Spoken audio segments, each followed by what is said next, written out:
আসসালামু আলাইকুম। ছাদ বাগানে কত সুন্দর টমেটো চাষ করা যায় বস্তার ভিতর, তা দেখুন।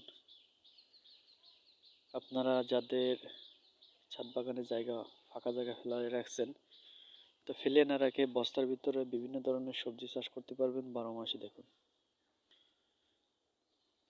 কম খরচে বস্তা পদ্ধতিতে চাষ করতে পারেন সারা বছরই সবজিগুলো।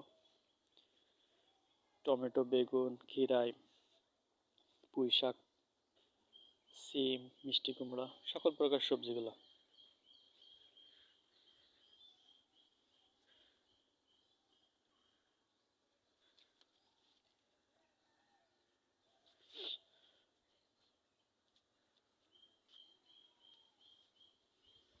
থোকায় থোকায় সিমগুলো আছে দেখুন।